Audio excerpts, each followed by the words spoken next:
Why sound so much more important than a word which is a meaning? If you touch the sound, you're touching creation. If you touch a word, you're just going into the psychological structure of human beings. Do not discount the power of the sound, it has influence on everything. Mantra is a combination. You get the right combination, right, it will open up a doorway into creation.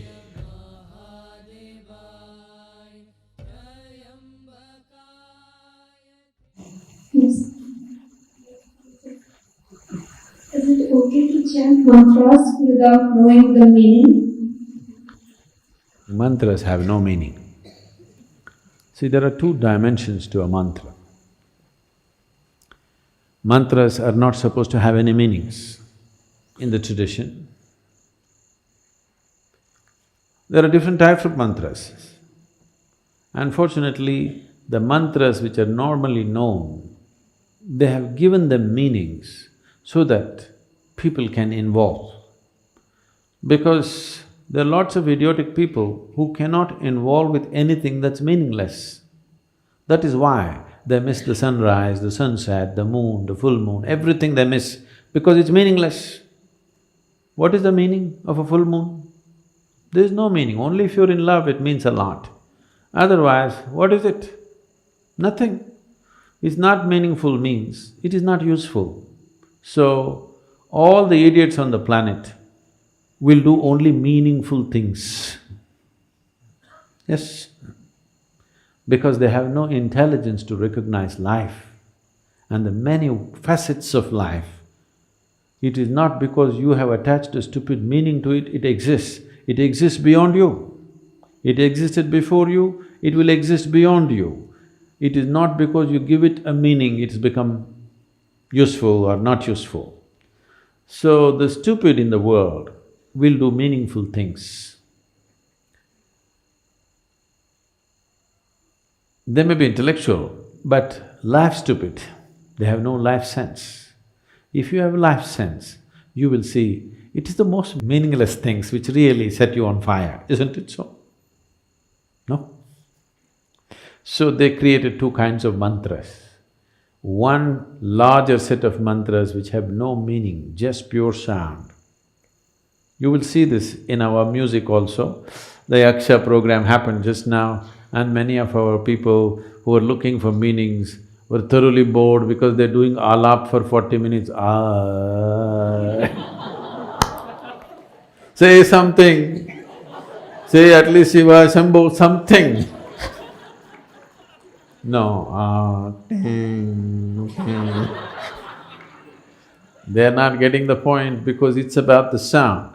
Why sound so much more important than a word which is a meaning? Meanings are made up in human minds. Sound is the essence of creation. If you touch the sound, you're touching creation. If you touch a word, you're just going into the psychological structure of human beings. Psychological structure of human beings is essentially a certain kind of madness. We can enjoy it, we can use it, but essentially it's a certain kind of illusory setup. Sound is a fundamental aspect of creation.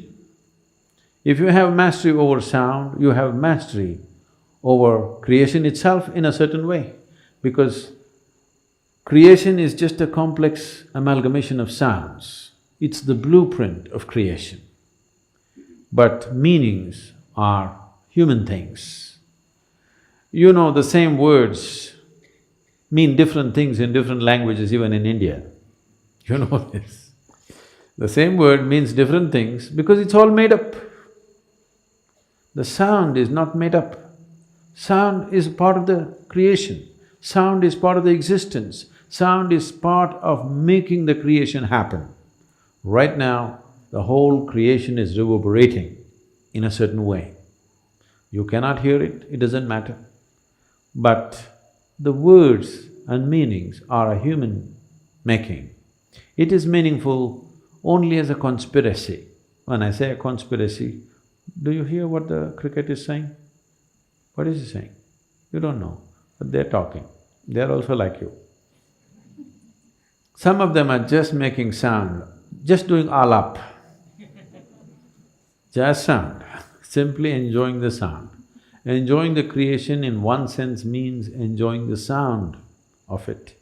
If you don't have a keenness to listen, if you don't have a keenness to pay attention, you cannot enjoy any aspect of creation, actually.